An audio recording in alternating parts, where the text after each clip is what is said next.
Hello students, in this video I will explain the concept of finite state transducers or FSTs. These finite state transducers are not very different from the finite state automatons or finite state machines which we have studied earlier, and therefore it is pretty simple for us to understand the concept of finite state transducers. We have two finite state transducers, that is Moore machine and Mealy machine. I will explain the concept of finite state transducers followed by the concept of Moore machine and Mealy machine in this video, and we'll also see a few problems with respect to each of the types of finite state transducers. We have earlier used finite state machines like the DFSM and the NDFSM, and we can consider them as language recognizers. What are language recognizers? A language recognizer is a device which accepts valid strings which are produced in a given language. We had designed finite state automata or finite state machines to accept given languages. So we can consider these finite state automata or state machines as formalized type of language recognizers. Whenever we have analyzed a machine, what we had done earlier is checked whether or not M ends in an accepting state. That is, for example, let us consider that we have got a language L, and this language has got some strings which are constructed over the alphabet A, B. So I'll just consider one string of the language ABA. And input alphabet is A, B. Now if we were to consider a machine M,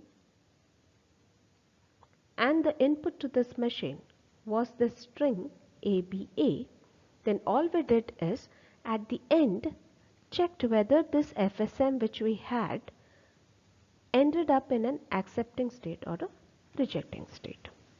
So this is the work of a language recognizer.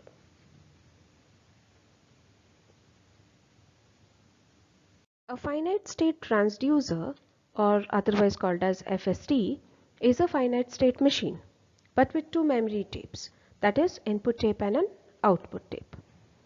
An FST will read a set of strings on the input tape and it generates a set of relations on the output tape when analyzing whether or not, say, a machine M will end in an accepting state or a rejecting state. Now we can augment a finite state model to allow for output at each step of the machine's operation. Consider a finite state transducer which looks like this. So there's a state 0, and the input given to this is A, and at this state we have got an output B at a state. In other words, consider this as a finite state transducer FST. Now we give an input ABA which belongs to a language L.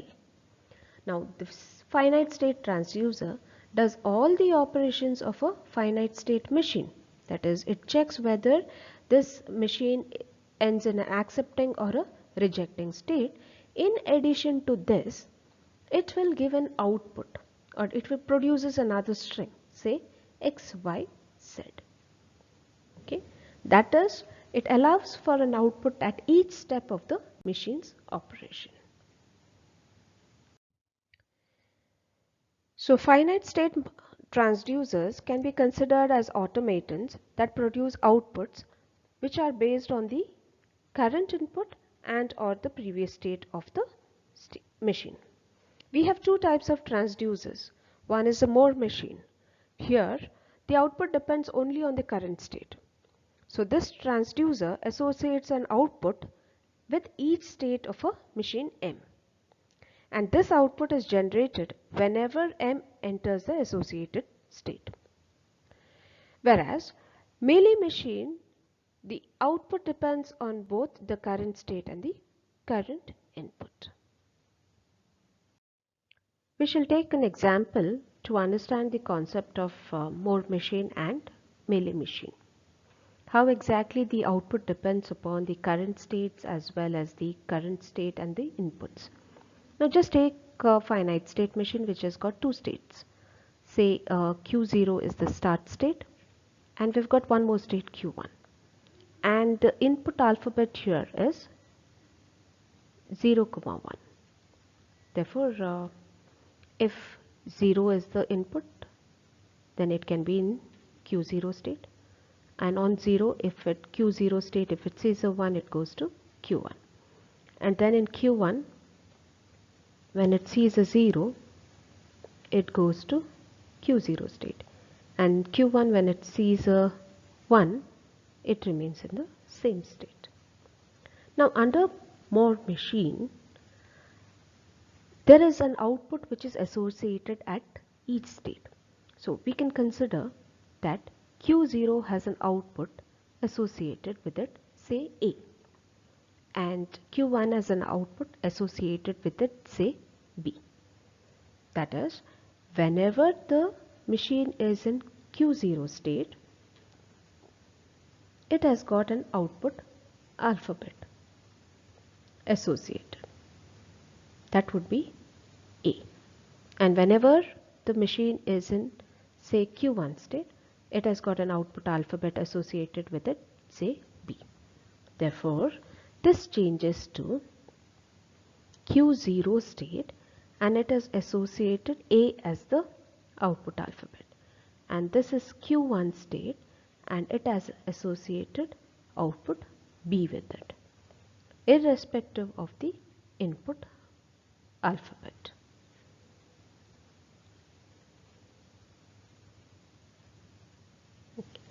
Now for a Mealy machine. Here the output depends upon the current state and the current input. We'll consider the same scenario. We have got a state machine which has got two states on, but there is a change here. That is, in case the input is 0, then we have output associated with it, say A. And on Q0 state, in case we have input 1, then we have an output associated with it, say B. In Q1 state, if we have an input, say 1, we have got output associated as A. And in Q1 state, in case the input is 0, then we have an output associated with it, say B. Therefore, here the transitions will depend upon the state and the input. That is, for each state and each input on a state, we will have an output alphabet associated. Therefore, in this Mealy machine, you can see that whenever we are in state Q0, we can have two input alphabets, 0 and 1, and when the input is 0, we have an output associated, say A.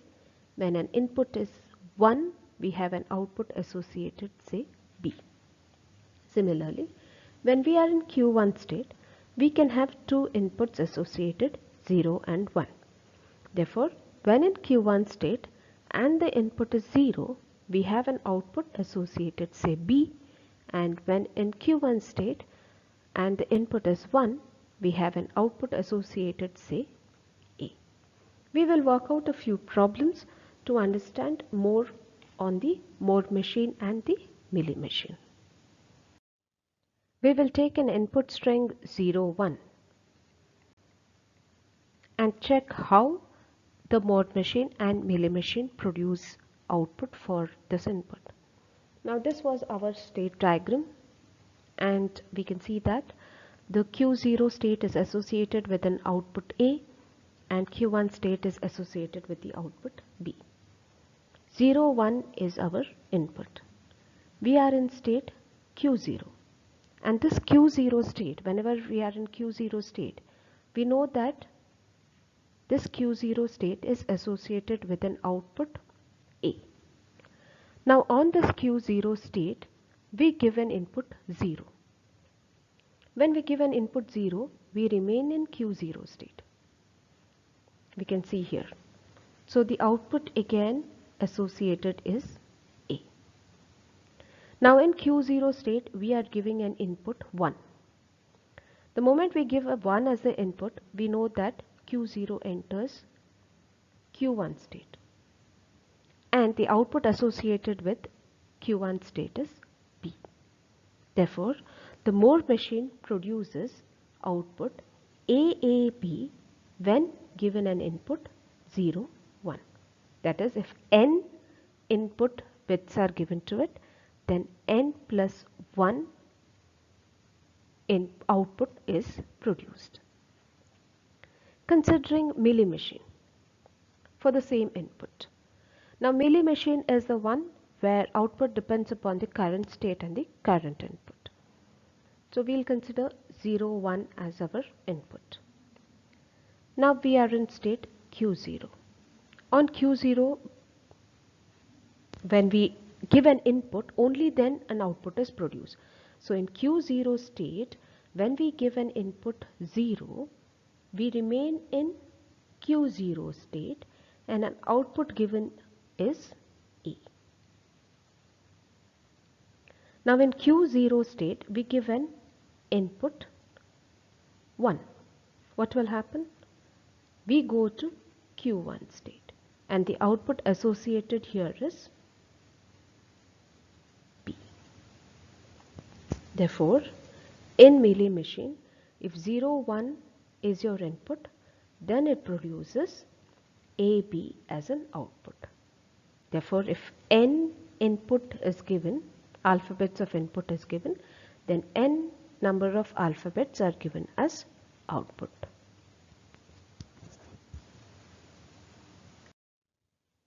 A Moore machine is a 7-tuple representation, that is K sigma O delta D S and A, where K is a finite set of states, sigma is an input alphabet, O stands for the output alphabet. S belongs to K can be represented as the start state. A is a subset of K stands for all the set of accepting states. Delta is a transition function. Therefore, you have a mapping from K on input alphabets sigma to another state K. D is the display or the output function.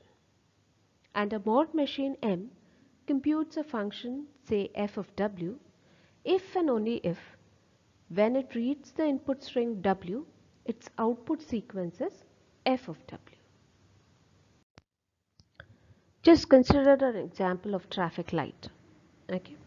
We know that there are 3 lights here associated, that is green, yellow and red. We cannot define the start state. So the start state is arbitrary, but we know that there are 3 inputs, that is a green light, a yellow light and a red light. And these are all with elapsed time. So we can consider an example like when we are in the green light state, after 70 seconds we go into the yellow light state.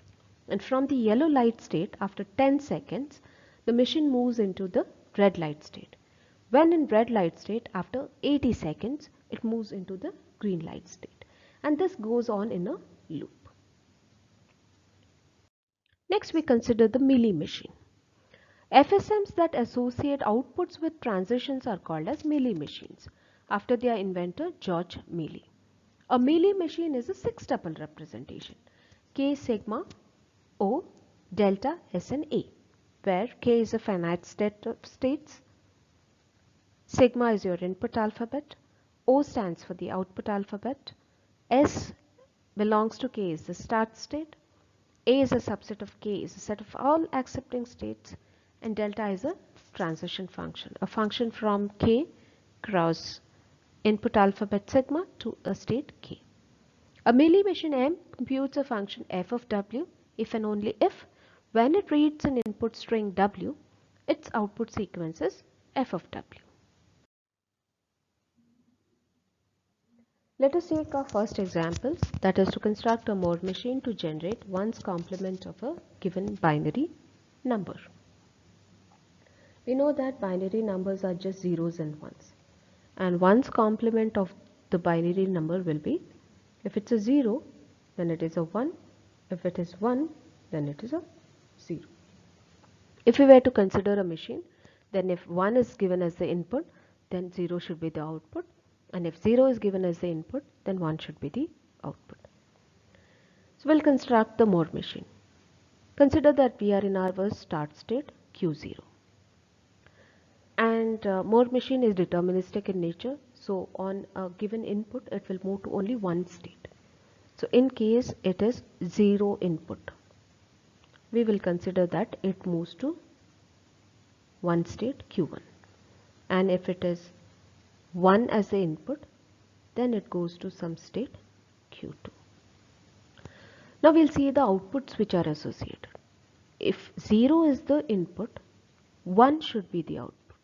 Therefore, Q1 will be associated with output 1. If 1 is the input, 0 should be the output. Therefore, Q2 will be associated with output 0. Since Moore machine is deterministic in nature, we have to check for each input alphabet on each of the state. So Q1 is checked for 0 and 1 input and Q2 is checked for 0 and 1 input. What are the outputs associated? 0 should produce 1 and 1 should produce 0. Now consider state Q1. In Q1, if 0 is given as the input, output should be 1. We know that Q1's output is 1.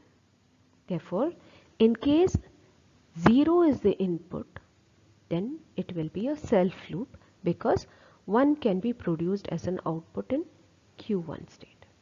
But if 1 is the input in Q1 state, then it has to go to a state which produces 0 as the output. Therefore, if Q1 sees a 1, then it goes to Q2 state. Similarly, we'll consider Q2 state. If it is input 0, then Q2 has to go to a state which gives 1 as the output, and that is Q1 state. So in Q2 state, if we see a 0, we'll go to Q1 state because Q1 gives an output 1. And Q2 sees a 1, then it can have a self loop because 1 should be the output and Q2 is associated with output 0. Okay. Now we can have output of state Q0 as 0. We will take one example. That is, just let us take an example of 1 0 1 1. Now we know that the complement of 1 0 1 1 should be 0 1 0 0. Let us see whether this works. We are in Q0 state. And what is the output which is produced by Q0 state? It is 0. On this Q0 state, we give input alphabet 1. What happens? We go to Q2 state. And what is the output associated with Q2 state? It is 0. In Q2 state, we give an input 0. Next input alphabet. In Q2 state, if you give a 0, you go to Q1 state. Q1 state produces an output 1. Now in Q1 state, if we give an input 1, that is the third alphabet of the input string, it goes to Q2 state. And we know that Q2 state produces an output 0. Now in Q2 state, we are giving the fourth input alphabet, that is 1. And Q2 state remains in Q2 state when it sees a 1 and it gives an output 0. We reach the end of our string and the output which is produced is 0 0 1 0 0. This 1 bit is extra. Why is that? Because we know that if in a Moore machine n bits or n input alphabets are given, then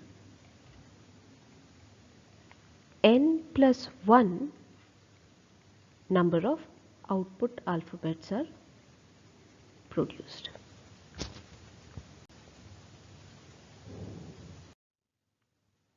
We shall write the transition table for the Moore machine which we constructed. We know that there were 3 states and there are 2 input alphabets. Q0 was our start state, Q1 was our second state and Q2 was our third state, and 0 and 1 were the two inputs. I will consider one more column.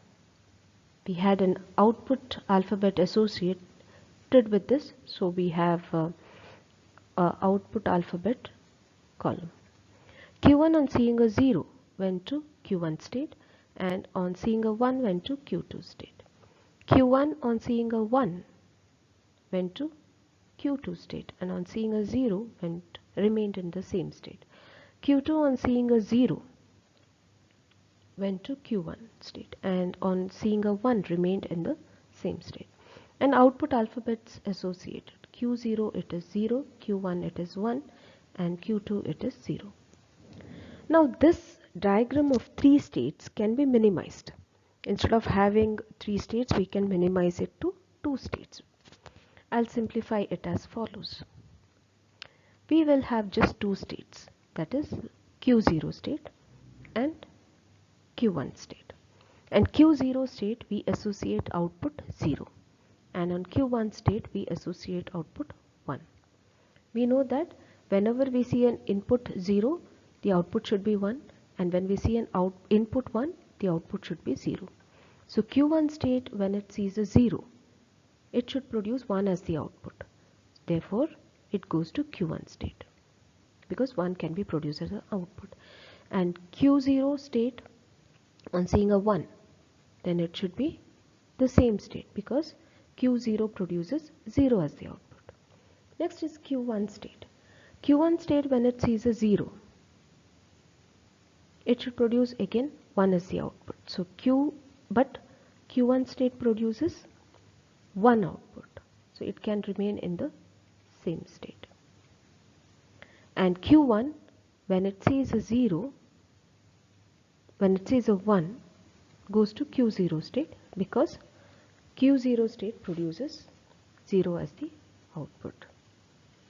Therefore, transition table, updated transition table will be like this.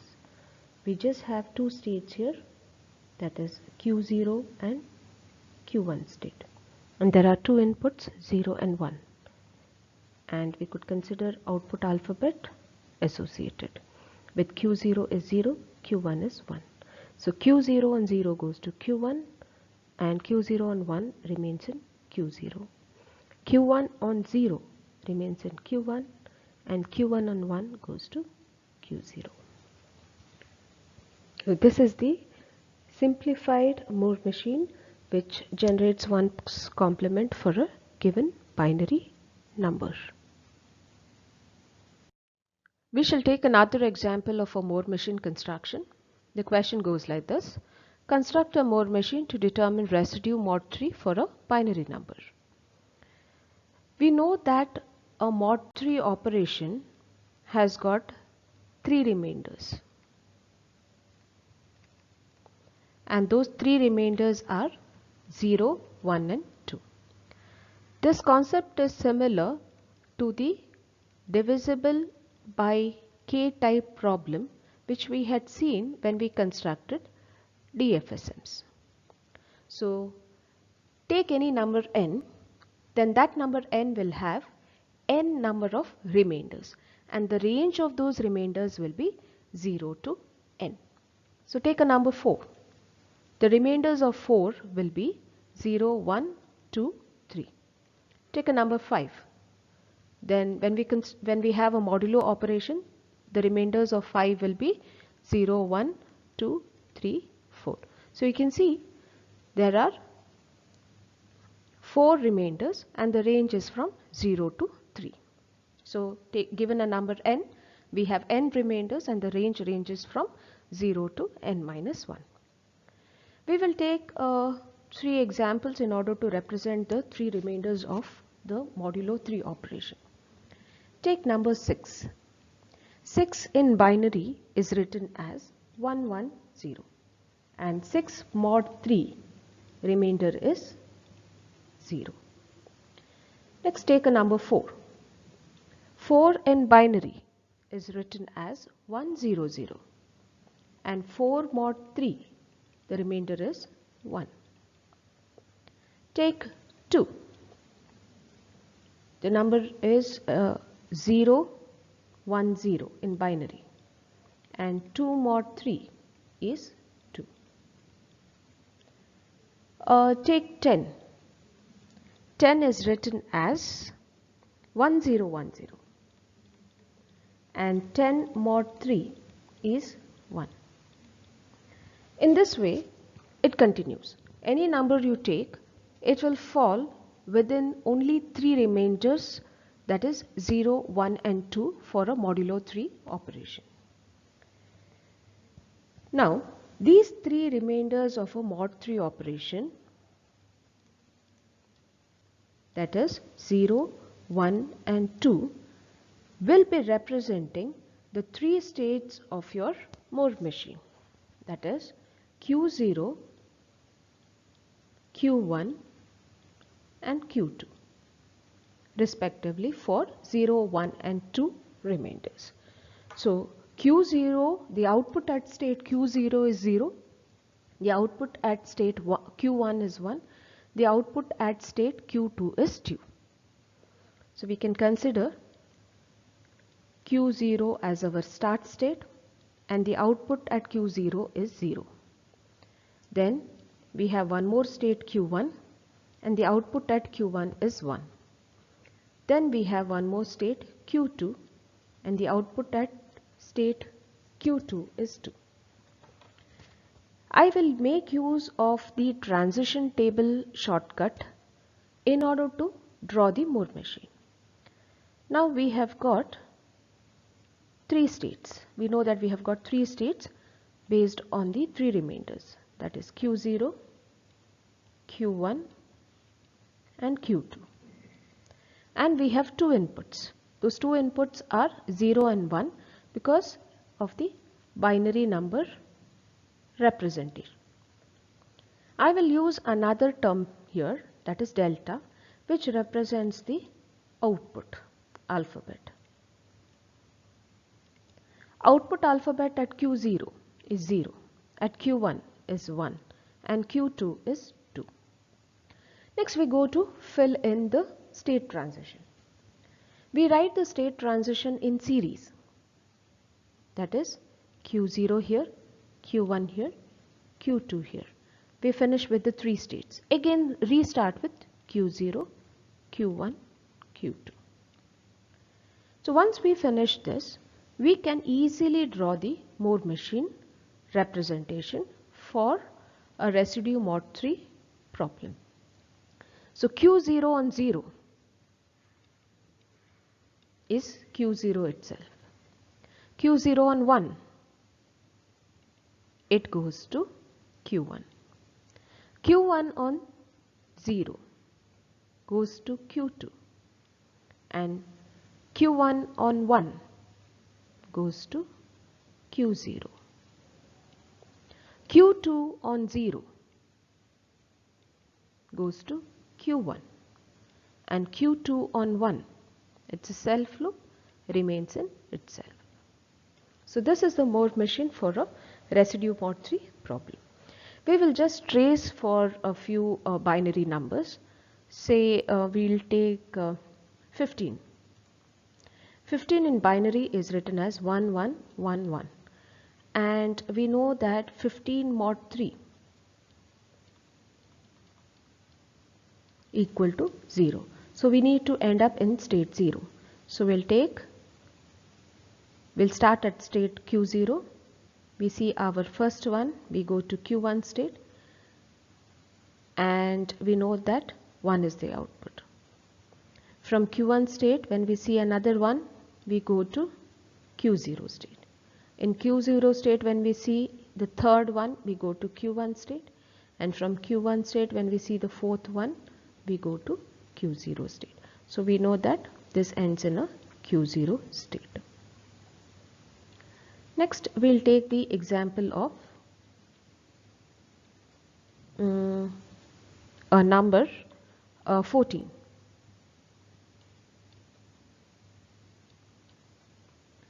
Now 14 in binary is 1110 and 14 mod 3 is 2. So we need to end up in Q2 state. So we can trace the first one,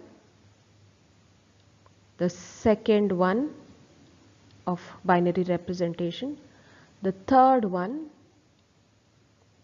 and in Q1 if it sees a 0, we go to Q2 state, this.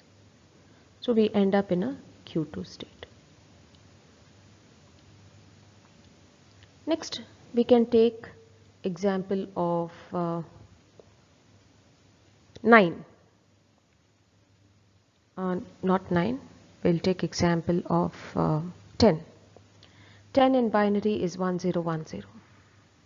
So we'll see 10 1010 and 10 mod 3 is 1. So we need to end up in Q1 state. So 1 0, next 1 and then 0. So we end up in Q1 state. So we can tell this is our Moore machine for the construction of a mod 3 residue problem. Next we shall see how we can construct Mealy machines. The question is to construct a Mealy machine to generate ones complement of a given binary number. We know that in Mealy machine the output depends upon the current state plus current input. That is, for every state Q, we check for each of the input alphabets and we get a state transition or an output along with the output. Now, generating ones complement. We know that ones complement is pretty simple. That is, if you have a 0, because it's a binary number, 0, then we write it as 1, and in case it is 1, we write it as 0. We'll take examples. Just take example of a number 14. 14 in binary is written as 1110, and ones complement of this number 14, we know we read it from the least significant bit to most significant bit. So ones complement of 14 will be 1 0 0 0. Next take the number 12.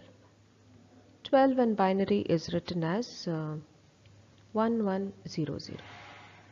Therefore ones complement of 110 is 1100. Okay. We can see that whenever the input is 0, we need to have output 1, and whenever the input is 1, we need to have output 0. So Mealy machine in this case is constructed like this. We have a Q0 state, and on this Q0 state, whenever we give input 0, the output should be 1, and whenever we give input 1, the output should be 0. We will trace for this examples which we had seen, that is number 14. 14 in binary is 1110. So in state Q0, we give the first input. So we remain in Q0 state itself. We have only one state, but in case we give 1, then 0 is your output. Again we give the second input, that is 1. We'll be in Q0 state, but if 1 is given as the input, then 0 should be out there. Then we take the third input value. We remain in Q0 state. If 1 is given, then 0 is your output. Then we take the fourth input value, that is 0. We remain in Q0 state, but if 0 is the input, then 1 is the output. So we get 0 0 0 1 as the output, which is the ones complement of the number. Next we take this number 12. 12 in binary is written as 1100. We start with the Q0 state. In Q0 state, when we give a 1, that's the first input, we will be in Q0 state, but the output is 0. Next we give the second input 1. In Q0 state, we know that output should be 0. Next we give the third input, that is 0. We'll be in Q0 state, but now the output will be 1. And next we give the fourth input, that is 0. We will be in Q0 state, and if 0 is the input, then output is 1. We have finished tracing. So here the output is 0 0 1 0, and this is the ones complement of number 12. So this is a Mealy machine to generate ones complement of a given binary number. In our next example, we shall see how to design a Mealy machine to compute the 2's complement of a given number. Just take a binary number, say 1 0 0 0 1 0 0 0. We know that the 2's complement is calculated in 2 steps. That is, first we find the 1's complement of the given number, and then to this 1's complement we add a 1. This gives us the 2's complement. So we have this number 1 0 0 1 0 0 0. So 1's complement of this number, we go from the least significant bit to the most significant bit. So this will be 1 1 1 0 1 1 1 0, and to this we add a 1, that is on the least significant side. So we have 0 0 0 1 1 1 1 0. So this is our 2's complement. There is a trick or a shortcut to construct the 2's complement, which can be shown as this. We have this number 1 0 0 0 1 0 0 0. Now what you have to do in the shortcut method is, as long as you see the zeros from the least significant bit, you write them as it is. If you encounter or see zeros, you write the zeros as it is. Again, from the least significant side, when you encounter the first one, you write it as it is. So all the zeros and the first one from the least significant bit is written as it is. That is this part. After the remaining values, you construct or write the ones complement. So this will be 1 1 1 0. So if you compare 0 0 0 1 1 1 1 and 3 zeros. So you have 0 1 1 1 1 and 3 zeros. I'll take another example, that is 1 0 1 0. 1 0 1 0, we know one's complement is 1 0 1 0, and add 1 to it, we have 0 1 1 0. This is the number. So we'll see how it is in the shortcut. 1 0 1 0 is your number. I told till you encounter the first 0, all the zeros you write it as it is. We have only 1 0. The first one from the least significant side, you write it as it is, and then the remaining values, you write the ones complement. So you've got 1 and 0. You can see these two are the same. Now we shall construct Mealy machine for this. Okay, we shall use this concept of the trick in order to construct the Mealy machine. We shall use the shortcut method which we had seen in the 2's complement construction in order to design the Mealy machine. So we had seen that from the least significant bit side, all the zeros were written as zeros itself, and the first one was written as 1. Only after that we constructed the ones complement. So what happened? All the zeros became ones and all the ones became zeros. That is from the least significant bit side. We will use the same concept in the design of the Mealy machine. We had our state Q0. This is from the least significant bit side. Okay, this state Q0, we take this part. All the zeros were written as zeros. Then we encountered the first one from the least significant bit side. We wrote the first one as it is, and only after that we started constructing 1's complement. So here we make a small change. When we encountered the first one, we wrote the 1 as it is, but we moved to some state q1, because after that we had the 1's complement concept in picture. So in this state q1, what do? If we encounter a 0, we give an output 1, and if in case we encounter a 1, we give the output 0. We'll write the transition table for this. We have two states, q0 and q1, and we have two input alphabets, 0 and 1. So q0 on 0 went to q0 itself, and q0 on 1 went to q1. q1 on 1 was in q1, and q1 on 1 went to q1. Now this is with respect to the states. So along with this we can write the output value. So q0 on 0 went to q0 state and the output was 0. q0 on 1 went to q1 and the output was 1.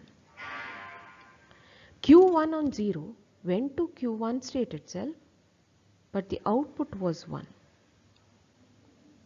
And q1 on 1 remained in q1 state, but the output was 0. So this can be considered as the transition diagram for the Mealy machine computing 2's complement for a given binary number.